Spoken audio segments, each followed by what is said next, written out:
옆에 있는 분들과 함께 고백하시겠습니다. 하나님 당신을 사랑하십니다. 이렇게 인사하시겠습니다.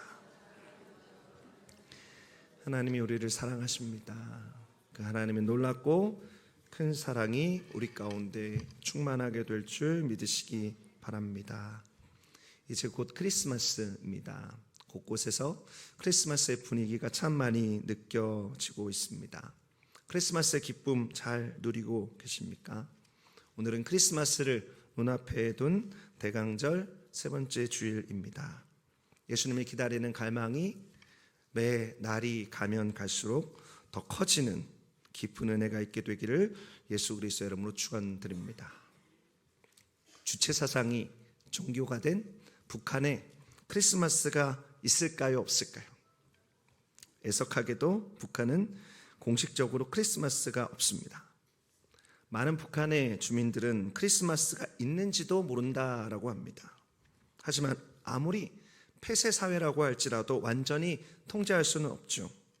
몰래 들여다보는 영화와 드라마를 통해서 크리스마스를 알게 된 많은 젊은 층들은 은밀하게 크리스마스 분위기를 즐긴다라고 합니다. 그런데 최근에 이것이 옛말이 되어 버렸습니다. 최근 북한은 반동사상 문화 배격법,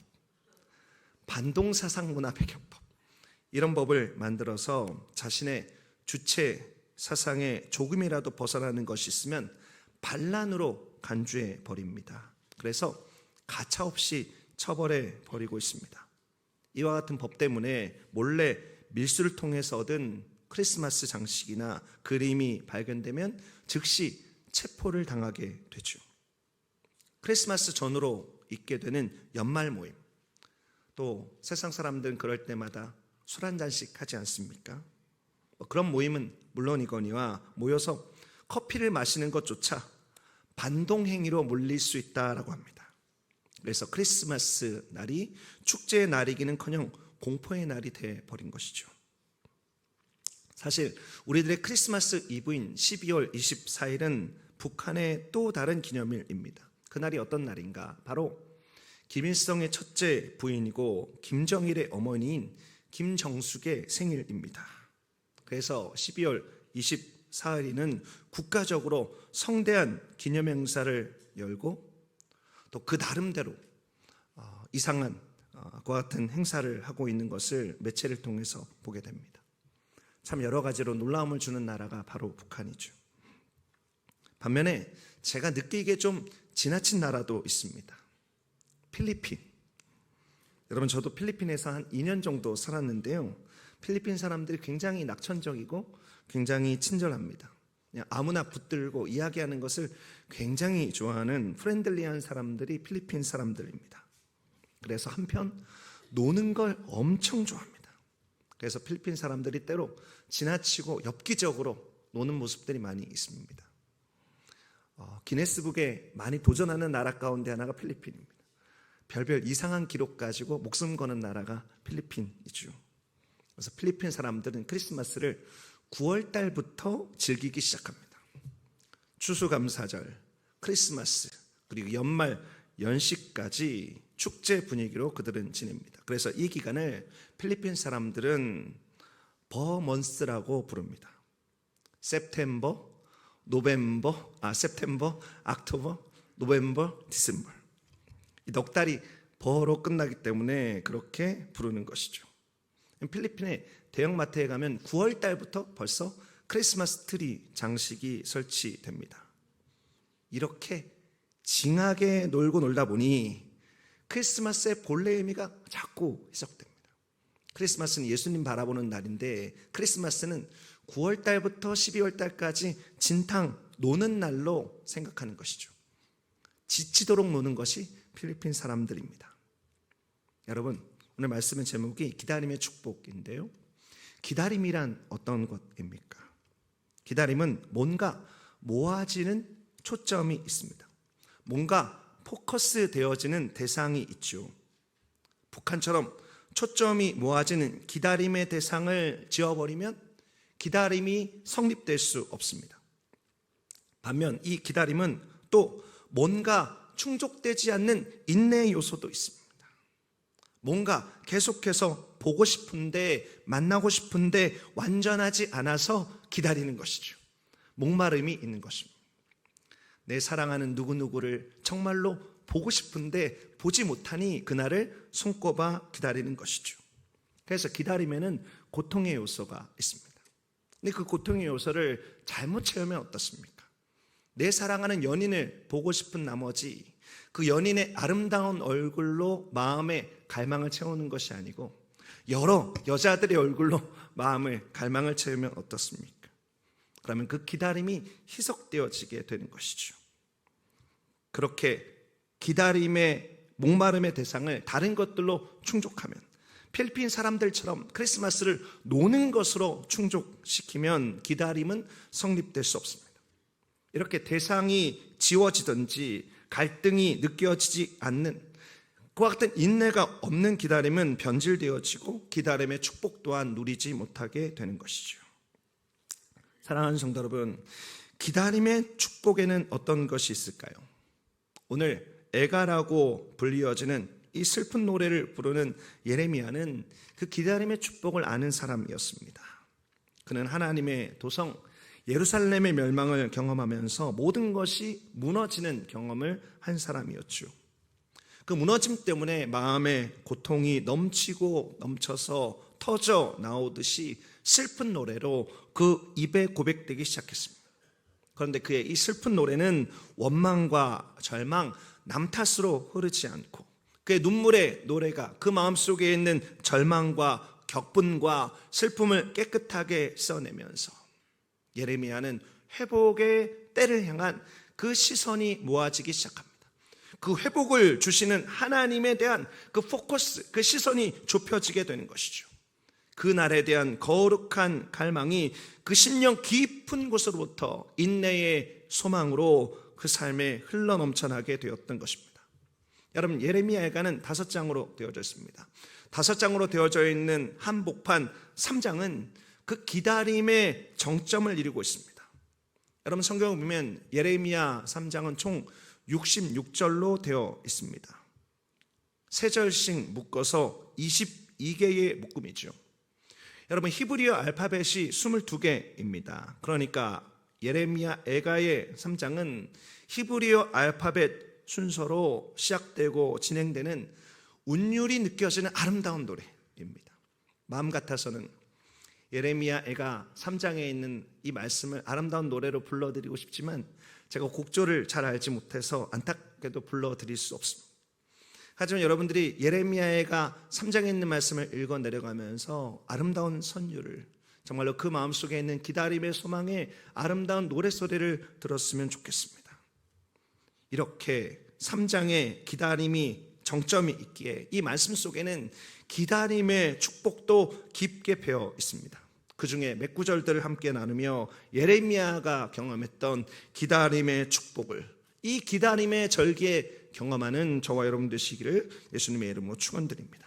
자, 25절 말씀부터 함께 보시죠. 예레미야의 기록의 의도를 살려서 3절씩 묶어서 보면 좋을 것 같습니다. 예레미야가 3장 25, 26, 27절 말씀입니다. 기다리는 자들에게나 구하는 영혼들에게 야훼는 선하시도다. 사람이 야훼의 구원을 바라고 잠잠히 기다림이 좋도다. 사람은 젊었을 때 멍에를 매는 것이 좋으니. 제가 방금 읽었던 이 말씀 바로 전에 있었던 묶음, 그러니까 22절부터 24절까지의 묶음에서 예레미야는 비록 고통 가운데 있지만 늘 아침마다 새롭고 또 새로운 무궁한 야훼 하나님의 인자와 긍휼을 발견하게 되었습니다. 그 소망으로 구원의 회복을 기다리게 되었고 또 구하게 되었습니다. 그럼 25절에 있는 말씀을 보면 기다리는 자들에게나 라는 말이 나오지요. 여러분, 기다림은 정적입니다. 기다리면 내가 서서 기다림의 대상이 다가오기를 기다리는 것이죠. 반면에 이어지는 말씀 가운데 나오는 구하는 영혼들에게서 나오는 구하다라고 하는 것은 정적인 것과 반대로 동적인 것이죠. 구한다라고 하는 것은 기다림의 대상에게 내가 다가가는 것입니다. 그러니까 예레미야는 이렇게 정적으로도 또 동적으로도 구원을 약속하시고 그것을 이루시는 야훼 하나님을 바라보면서 자신이 메고 있는 슬픔의 멍에를 치고 한 걸음 한 걸음 나아가고 있는 것이지요. 마치 눈보라가 휘몰아치는 산에 정상을 오르는 등산가처럼 예레미야는 하나님을 향해서 자신이 기다리는 소망의 하나님을 바라보고 그렇게 나아가고 있는 것입니다. 저는 이 예레미야의 모습을 누군가 노래로 만들어주면 참 좋겠다라는 생각을 해보게 됩니다. 신앙의 분투를 싸우고 있는 예레미야의 모습이죠. 저는 정말 감동적인 노래가 될 것 같습니다. 그런데 저는 이 세 절에 있는 말씀을 묵상하다가 정말로 가슴 뛰는 한 포인트를 발견하게 되었습니다. 이 세 절 말씀 각 절에 반복되어지는 히브리어 단어가 있습니다. 그 단어가 무엇인가? 바로 토브라고 하는 단어입니다. 25절에 선하시도다, 이것도 토브고, 26절에 좋도다도 토브고, 27절에 좋으니 모두 토브입니다. 여러분, 성경이 토브라고 하는 말, 좋다라고 하는 것, 선하다라고 하는 것이 인상적으로 나오는 성경의 말씀이 있죠. 바로 창세기 1장에 있는 말씀입니다. 창세기 1장에는 하나님께서 천지와 만물을 지으시고 보시기에 좋았더라, 보시기에 좋았더라, 보시기에 심히 좋았더라. 이 좋았다라고 하는 것이 바로 토브죠. 토브가 계속해서 반복되고 있습니다. 이 히브리어 토브는 말로 설명이 불가능한 놀랍고 완전한 선함, 완전한 좋음을 뜻하는 말입니다. 말씀을 돌아와서 한번 보시죠. 여러분, 25절의 토브의 주체는 야훼입니다. 야훼가 선하십니다. 반면에 26절과 27절의 토브의 주체는 누구입니까? 그 야훼를 기다리는 사람이 선하다라고 하는 것이죠. 기다리는 사람도 선합니다. 야훼 하나님도 토브, 기다리는 사람도 토브. 여러분, 저는 이 말씀을 읽으면서 마음속에 전율을 경험하게 되었습니다. 저만 놀라운 것 아니죠? 여러분들도 놀라워하고 계시죠? 여러분, 하나님도 선하시고 그리고 하나님을 기다리는 하나님의 사람도 선합니다. 이 놀라운 토브가 거룩한 기다림 속에 누려지고 있는 것이죠. 오늘 저와 여러분들이 함께 기억하려고 하는 기다림의 축복, 이것을 저는 이렇게 표현하고 싶습니다. 기다림의 축복 첫 번째는 무엇인가? 바로 하나님을 닮아감입니다. 저는 이 기다림 속에 하나님과 함께 나누는 토브의 축복을 어떻게 표현해야 될까 참 많이 고민하기 시작했습니다. 말로 표현이 안 되더라고요. 그러다가 고민 끝에 이것을 하나님을 닮아감이다라는 단어로 표현했습니다. 여러분, 그러나 한참 부족합니다. 제가 말씀드렸듯이 그 기다림의 포커스가 분명하고 깊은 목마름으로 나아가는 이 거룩한 기다림은 하나님과의 깊은 사귐의 열매를 맺습니다. 하나님과 하나 되어지는 아름다운 연합으로 이어지게 됩니다. 그리고 하나님을 알아가게 되고 종국적으로 우리가 하나님을 닮아가는 놀라운 축복으로 나타나게 되는 것이죠. 사랑하는 성도 여러분, 이것이 하나님께서 우리들의 삶에 베풀어 주시는 기다림의 진정한 축복입니다. 여러분, 기다리면 그 기다림의 대상을 닮아가게 되죠. 바다를 보면 바다를 닮아가고, 해를 보면 해를 닮아가고, 너를 보면 너를 닮아간다라는 시가 있습니다. 참 아름다운 시죠. 바다를 보면 바다를 닮아가고, 해를 보면 해를 닮아가고, 너를 보면 너를 닮아간다. 여러분, 그 너가 누구입니까? 여러분, 우리가 예수님을 바라보면, 하나님을 기다림으로 바라보면 우리가 하나님을 닮아가게 되는 것입니다.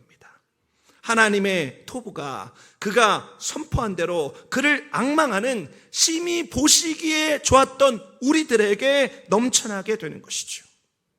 사랑하는 성도 여러분, 이 기다림의 계절에 이 기다림의 축복을 빼앗기지 않게 되시기를 예수 그리스도의 이름으로 축원드립니다. 예수님을 바라보며 그를 기다릴 때 우리들의 삶에 넘치는 이 기다림의 축복을 충만히 누리게 되시기를 예수님의 이름으로 축원드립니다.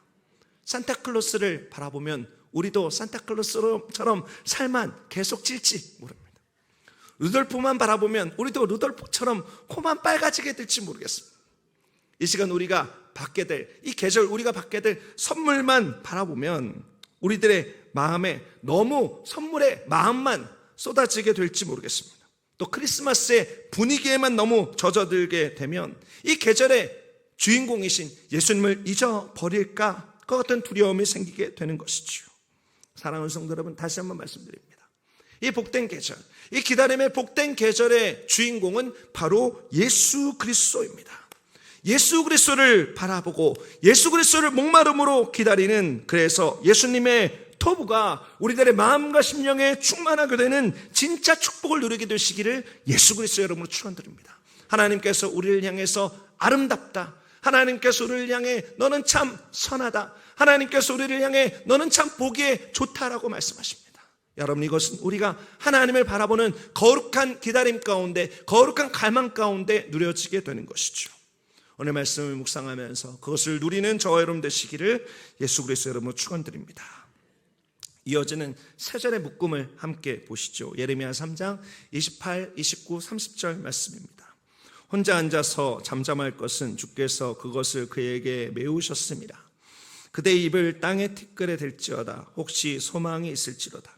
자기를 치는 자에게 뺨을 돌려대어 치욕으로 배불릴지어다. 예레미야는 모든 의지할 만한 것이 끊어진 상태에서 멍에를 메고 홀로 잠잠히 하나님을 기다립니다.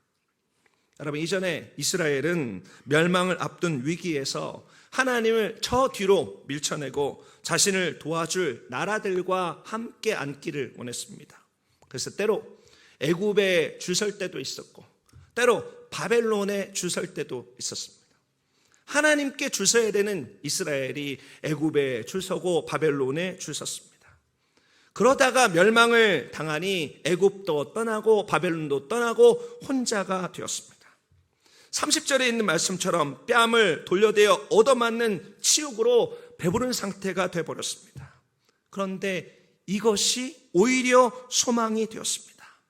이제 홀로 남아서 멍해와 치욕 때문이긴 하지만 1대1로 하나님을 바라보고 그 하나님 앞에 앉아있는 그와 같은 일들이 이루어지게 된 것이죠.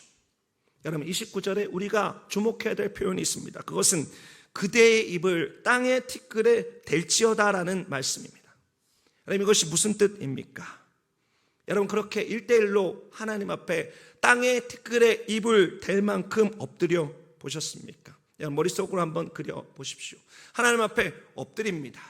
엎드리는데 그냥 엎드리는 것이 아니고 입을 땅의 티끌에 댈 만할 정도로 완전히 엎드리는 것이죠. 여러분, 그렇게 땅에 입을 댈 만큼 하나님 앞에 완전히 엎드려서 천부여 의지없어서 손들고 옵니다. 주님, 저를 용납하여 주옵소서. 그렇게 하나님의 긍휼을 구해보신 적이 있습니까? 그렇게 입을 땅에 닫고 아무 말도 할 수 없어서 바닥까지 내려가면 보이는 것이 있습니다. 나의 실체입니다. 하나님을 떠난 내 실체가 적나라하게 보이는 것이죠. 그동안 내가 의지했던 모든 것이 끊어지고 깨닫게 됩니다. 그래, 내가 은혜 없이 단 하루도 단 한순간도 살 수 없는 사람이었구나. 비로소 내가 보이고 그 겸손함에서 그 바닥에서 다시 일어설 수 있는 소망이 내 마음속에 피어나게 되는 것입니다. 사랑하는 성도 여러분, 입을 땅에 대고 엎드림이 우리의 기다림의 태도입니다. 그리고 그렇게 얻게 된 겸손함이 기다림의 또 다른 축복이죠. 오늘 제가 여러분들과 나누고 싶은 두 번째 기다림의 축복은 바로 이것입니다. 그것은 겸손한 마음을 얻게 되는 것입니다.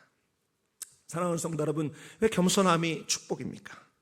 야고보서 4장 6절에 있는 말씀입니다. 그러나 더욱 큰 은혜를 주시나니 그러므로 일렀을 때 하나님이 교만한 자를 물리치시고 겸손한 자에게 은혜를 주신다 하였느니라. 이어지는 야고보서 4장 10절에 있는 말씀입니다. 주 앞에서 낮추라. 그리하면 주께서 너희를 높이시리라. 하나님께서는 마치 입술을 땅에 닿는 것과 같은 하나님 앞에 엎드린 진실한 겸손함에 하나님의 은혜와 높여주심을 약속하셨습니다. 여러분, 이 진실한 겸손은 그냥 종교적으로 엎드리는 행위를 뜻하는 것이 아닙니다. 여러분, 마음속에 하나님을 갈망하는, 하나님 없이 살 수 없다라고 하는 그 거룩한 고백 속에 하나님 앞에 진실한 마음의 엎드림을 의미하는 것이죠. 그 마음이 하나님 앞에 엎드려지게 될 때 자연스럽게 나오는 반응이 바로 오늘 예레미야에 있는 그와 같은 엎드림인 것입니다. 자기 학문에 대단한 자부심이 있었던 한 교수가 있었습니다. 그 교수가 한 도서관에서 책을 읽다가 깜빡 잠이 들었습니다. 근데 그의 꿈에 그 도서관에 자신이 보던 여러 책의 저자들이 한 사람씩 나와서 그 교수에게 내 옷을 돌려달라 이렇게 말하는 것이었습니다. 그러면서 그 교수가 입은 옷 하나하나를 벗겨갔습니다. 꿈에서 여러 저자들이 요구하는 대로 자신의 옷을 벗어주다 보니까 속옷까지 다 벗어주고 이제 알몸만 남게 되었습니다. 그렇게 부끄러운 마음으로 깜짝 놀라서 잠을 깨보니 다행히 꿈입니다. 그 교수는 그 꿈을 꾸게 되면서 깨닫게 되었습니다. 내가 스스로 자랑하면서 내가 스스로 깨달았다라고 한 것, 내가 안다라고 한 것은 다른 선배 학자들의 옷을 빌려서 걸친 것에 불과하다라는 것을 발견하게 되지요. 사랑하는 성도 여러분, 저와 여러분도 사실 마찬가지입니다. 여러분, 나에게 자랑할 만한 것이 무엇 있습니까? 여러분, 돈을 자랑하십니까? 명예를 자랑하십니까? 권력을 자랑하십니까? 업적을 자랑하십니까? 인기를 자랑하십니까? 아니면 또 다른 어떤 것을 자랑하십니까? 여러분, 사실 그 모든 것은 하나님께서 나에게 은혜로 입히신 옷입니다. 하나님께서 빌려준 것 돌려다오 하시면, 그래서 가져가시면 사실 우리는 벌거벗은 부끄러운 사람일 뿐입니다. 우리는 적신으로 와서 적신으로 돌아갈 수밖에 없는 사람이죠. 어떤 목사님이 내가 죽는 것에 대한 유익함을 설교하시면서 또 천성적으로 교만한 인간이 얼마나 겸손해지는 것이 어려움을 말씀하시면서 이런 고백을 하셨습니다. 그 목사님이 이렇게 고백하시더라고요. 주님, 만약 내가 죽는 게 힘들면 기절이라도 좀 시켜주십시오. 저는 목사님의 이 설교 말씀을 들으면서 그 목사님의 마음속에 겸손하고자 하는 간절함이 있는 것들을 발견하게 되었습니다. 그래서 그 목사님의 기도를 지금까지 기억하고 있습니다.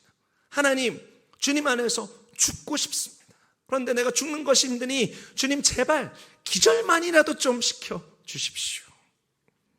사랑하는 성도 여러분, 죽고자 하는 자에게 소망이 있습니다. 하나님 앞에 겸손하게 엎드리고자 하는 자에게 축복이 있습니다. 하나님께만 소망이 있음을 깨닫고 입을 땅에 티끌에 대고 마치 죽은 듯 겸손하게 엎드리는 자에게 하나님께서 놀라운 축복을 베풀어 주십니다. 그럼 그 축복은 무엇입니까? 하나님께서 친히 입혀주시는 내 어깨에 걸쳐주는 하늘나라의 왕복입니다. 여러분, 우리가 하나님 앞에 겸손하게 엎드릴 때 하나님께서 우리들에게 왕의 옷을 입혀주십니다. 하나님께서 우리를 그렇게 높여주시는 것이죠. 오늘 기다림에 절개해드리는 이 복된 예배가 하나님 앞에 그렇게 엎드리는 시간 되기를 원합니다.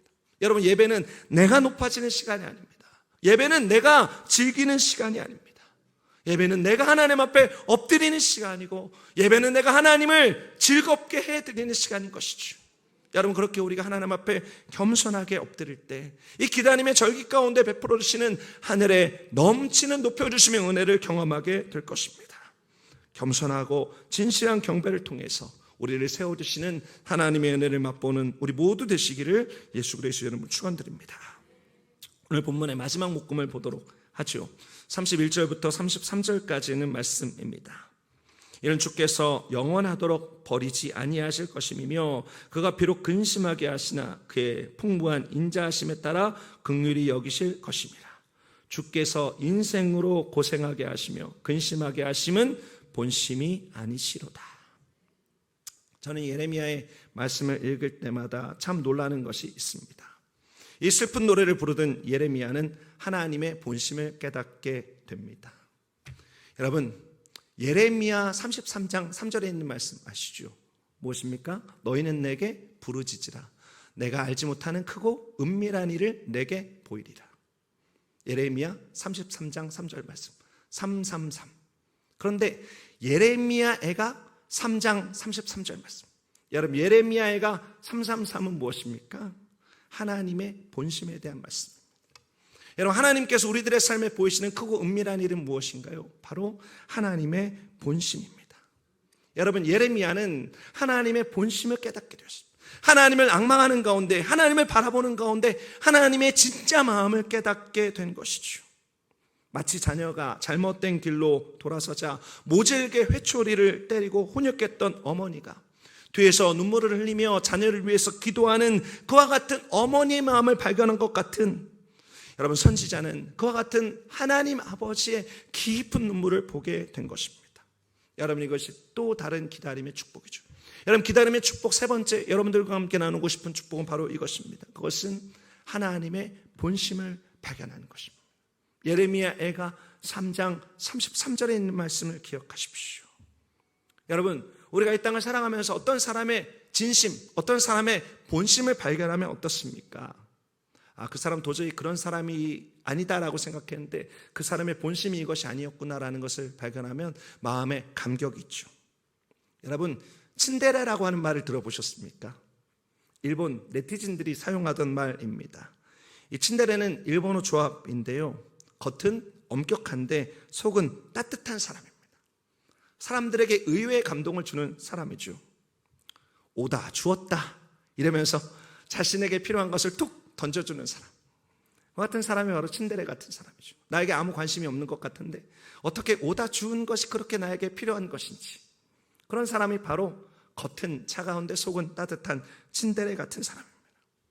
이렇게 사람의 숨은 마음을 발견하는 것도 감격인데 하나님의 본심을 발견하게 되는 것 얼마나 큰 감격이겠습니까? 여러분, 이스라엘 사람들은 예루살렘의 무너짐을 바라보면서 하나님을 원망했습니다. 당시 이스라엘 사람들이 가지고 있었던, 그들을 지탱하던 마치 두 기둥과 같은 믿음이 있었습니다. 그것은 자신들의 조상들이 하나님과 맺었던 언약에 기초하고 있죠. 그 하나는 시온신학입니다. 시온신학이 무엇인가? 예루살렘은 결코 멸망당하지 않는다. 하나님의 도성인 예루살렘은 결코 무너지지 않는다. 또 다른 한 가지는 어떤 것인가? 다윗신학입니다.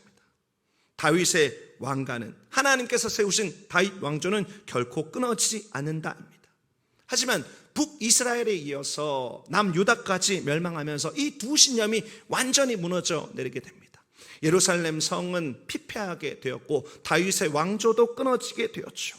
그러면서 이스라엘 사람들은 하나님에 대해서 오해하기 시작합니다. 하나님이 그들의 아픔과 고통을 즐거워하는 분으로 생각했던 것이죠. 그래서 그들은 계속해서 하나님을 원망하기 시작했습니다. 그러나 하나님의 종 예레미야 선지자는 엎드려 기도하던 중, 그렇게 벌거벗은 겸손함으로 하나님 앞에 엎드려 기도하던 중 하나님의 본심을 발견하게 됩니다. 하나님의 본심은 이스라엘 백성이 오해하는 것과 같은 것이 아니고, 그래서 하나님께서 언약을 버리신 것이 아니고, 하나님께서 오히려 그 풍성한 인자와 긍휼로 약속을 더 완전하게 이루시려는 하나님의 열심, 눈물의 선지자 예레미야보다 더 많은 눈물을 흘리시면서 안타까워하시는, 그의 백성을 정금처럼 되게 하시는 하나님의 뜨거운 열심, 하나님의 뜨거운 본심을 그가 발견하게 된 것입니다. 사랑하는 성도 여러분, 우리는 소위 말해서 시험 들 때가 있습니다. 우리 눈에 보이는 크고 작은 여러 가지 일들에 대해서 하나님께 시험 들어 하나님을 오해하고 하나님을 떠날 때가 있습니다. 그러나 사랑하는 성도 여러분, 하나님을 앙망하고 하나님을 바라보면, 그리고 하나님을 기다리면 하나님의 본심을 알 수 있습니다. 여러분, 하나님은 그를 앙망하는 사람들에게 그 본심을 꺼내어 보여주십니다. 여러분, 성경에는 많은 믿음의 선진들이 하나님의 본심을 발견했습니다. 아브라함도 다윗도 하나님의 모든 사람들도 하나님의 본심을 발견하고 그 마음과 심령에 감격을 갖게 된 것이죠. 예수님의 다시 오심의 약속이 지연되면서 사람들은 하나님 아버지의 본심을 알지 못해 하나님의 약속에 대해서 의심하기 시작하고, 하나님의 본심을 알지 못해서 그 약속을 자신의 마음대로 해석해 변질시키고 그 약속에서 떠나는 것을 많이 보게 됩니다.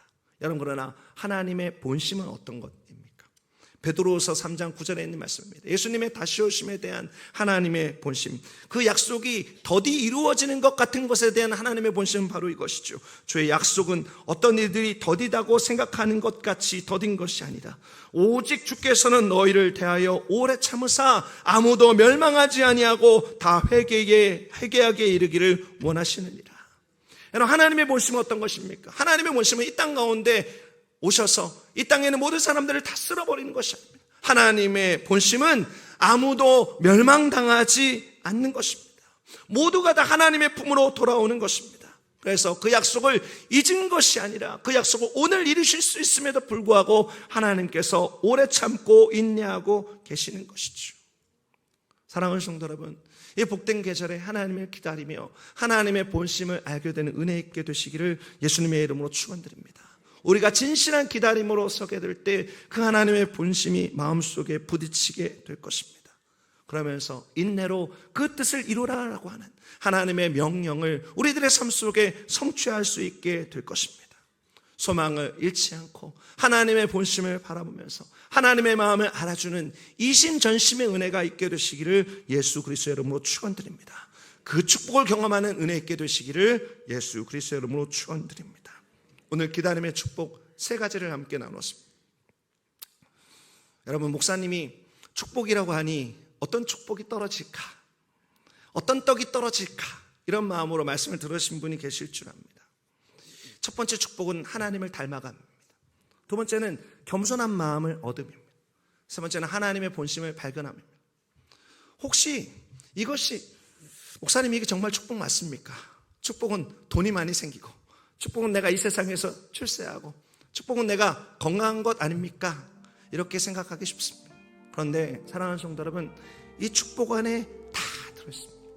이 축복 안에 모든 축복이 다 들어있습니다. 하나님을 닮아감, 겸손한 마음을 얻음, 하나님의 본심을 발견하게 되는 것, 여러분 여기에 다 들어있습니다. 하나님께서 우리들의 삶에 약속하신 축복이죠.